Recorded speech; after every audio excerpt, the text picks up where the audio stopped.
భారతదేశంలో ప్రతి ఒక్క పౌరుడు ఇష్టపడే మనసున్న మహారాజు. పులిగోళ్లతో అఫ్జల్ ఖాన్ గుండెలు చీల్చిన మహారాష్ట్ర పెద్ద పులి. ఆడవాళ్లను గౌరవించడం నేర్పించిన అసలైన మగాడు. హిందూ ధర్మాన్ని కాపాడడానికి ఆఖరి శ్వాస వరకు పోరాడిన హైందవ ధర్మోద్ధారకుడు.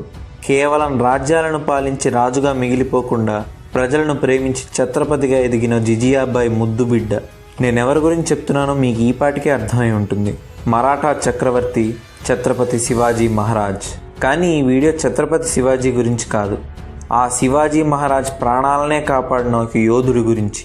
రాజు కోసం, దేశం కోసం, ధర్మం కోసం చావుని సైతం ధిక్కరించి దేహం అంతా రక్తంతో తడిసి ముద్దైన రాజు ఛత్రపతి శివాజీ సురక్షితుడయ్యాడన్న వార్త తెలిసాకే ప్రాణం వదులుతానని మొండి పట్టుతో యుద్ధం చేసిన వీరుడు గురించి తెలుసుకోవడం ఈ గడ్డపై పుట్టిన మనందరి బాధ్యత. సో లేట్ ఎందుకు, లెట్స్ జంప్ ఇన్.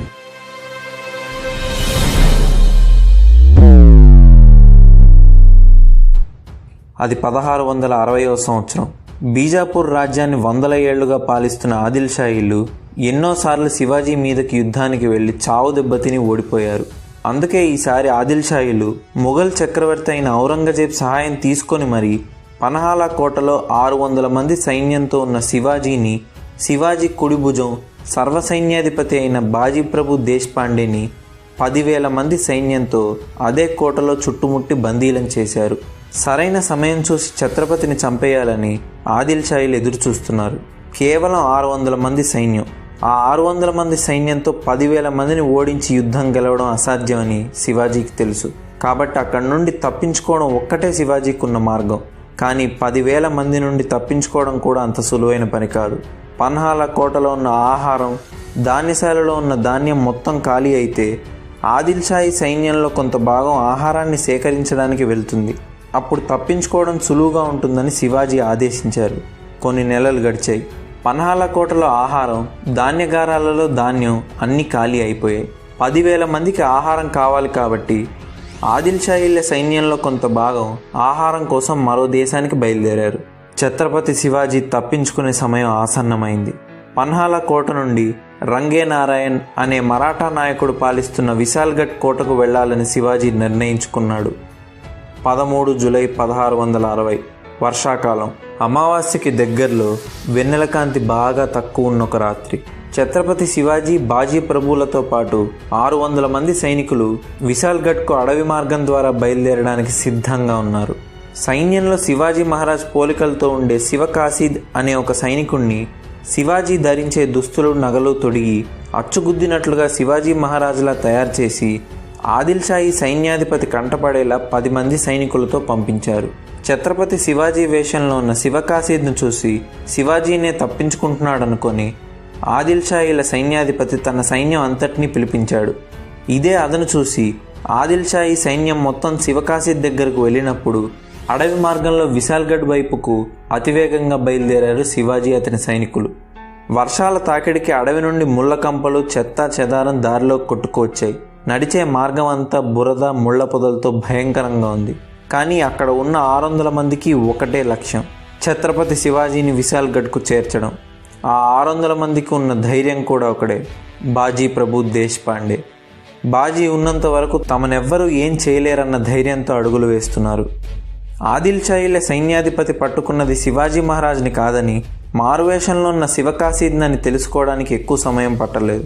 శివకాశీద్ను అక్కడికక్కడే నరికి చంపి 8,000 మంది సైన్యాన్ని శివాజీ సైన్యం వెంట తరుముకుంటూ వెళ్ళి శివాజీని బంధించి తీసుకురమ్మని ఆదేశించాడు.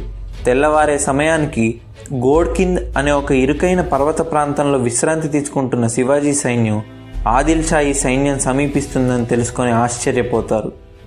ఆదిల్ షాహీల సైన్యానికి చిక్కకుండా వేగంగా విశాల్గఢ్కు చేరుకోవడం అసాధ్యం. ఎందుకంటే ఛత్రపతి శివాజీ సైన్యం వద్ద ఒక్క గుర్రం కూడా లేదు. కానీ సగం ఆదిల్ షాల సైన్యం వద్ద గుర్రాలున్నాయి. అక్కడే యుద్ధం చేసి ఆదిల్ షాహీ సైన్యాన్ని ఓడించడం జరగని పని. 8,000 మంది సైన్యంతో 600 మంది ఎంత భయంకరంగా పోరాడినా గెలవడం మాత్రం అసంభవం.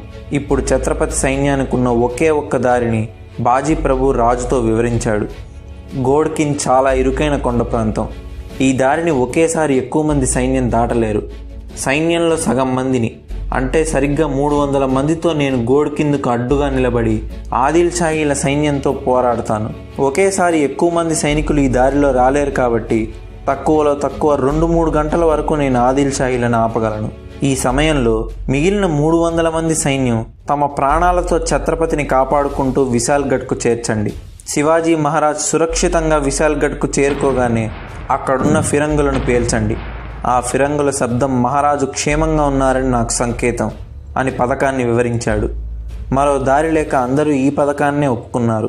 300 మంది సైన్యంతో శివాజీ మహారాజ్ విశాల్గఢ్కు బయలుదేరాడు. మిగిలిన 300 మంది సైన్యంతో బాజీ ప్రభు యుద్ధానికి సిద్ధంగా నిలబడ్డాడు. ఆదిల్ షాహీల సైన్యం గోడ్ కిందకు చేరుకుంది. యుద్ధం మొదలైంది. అరటి చెట్లను నరికినంత సులువుగా ఆదిల్ షాహీలను నరికేస్తున్నారు బాజీ ప్రభు అతని సైన్యం. ఇరుకైన కొండ ప్రాంతం అవ్వడంతో శివాజీ మహారాజ్కు తప్పించుకోవడానికి ఎక్కువ సమయం దొరికినా అవతల వైపు ఉన్నది 8,000 మంది సైన్యం. 300 మంది బాజీ ప్రభు సైన్యం చేతులు ఒక్క నిమిషం కూడా కత్తి తిప్పడం ఆపట్లేదు. సమయం గడిచే కొద్దీ బాజీ ప్రభు సైన్యం తరిగిపోతుంది. కానీ బాజీ ప్రభు వైపు ఒక్క సైనికుడు చనిపోతే ఆదిల్ షాహీ వైపు 20 నుండి 30 మంది చనిపోతున్నారు. సుమారు 4 గంటలు గడిచేసరికి 8,000 మంది ఆదిల్ షాహీల సైన్యంలో 5,000 మంది మరణించారు. కానీ బాజీ ప్రభు సైన్యంలో దాదాపు అందరూ మరణించారు. బాజీ ప్రభుతో పాటు అతి కొద్ది మంది మాత్రమే ఇంకా యుద్ధం చేస్తున్నారు. కేవలం 300 మంది సైన్యంతో 5,000 మందిని చంపడం చరిత్రలో అదే మొట్టమొదటిసారి. ఒంట్లో ప్రతి అవయవం మీద కత్తివేట్లతో, దేహం అంతా గాయాలతో, రక్తంతో తడిసి ముద్దై ఎర్రగా మండుతున్న అగ్నిగోళంలా ఉన్న బాజీ ప్రభువును చూసి మనిషా రాక్షసుడా అని భయపడ్డారు ఆదిల్ షాహీలు. నిజానికి బాజీ ప్రభుకు తగిలిన గాయాలు కత్తిపోట్లలో సగం తగిలిన ఒక మనిషి మరణిస్తాడు. కానీ అగ్నిపర్వతం నుండి లావా ఉబికినట్టు బాజీ ప్రభు అవయవాల నుండి రక్తం ప్రవహిస్తున్న అతని చేయి మాత్రం ఇంకా కత్తి తిప్పుతూనే ఉంది. తన రాజు ఛత్రపతి శివాజీ మహారాజ్ విశాల్గఢ్కు చేరే వరకు ప్రాణాలు వదిలే సమస్య లేదని ఒక చేత్తో మృత్యుని ఆపుతూ మరొక చేత్తో యుద్ధం చేస్తున్నాడు బాజీ ప్రభు.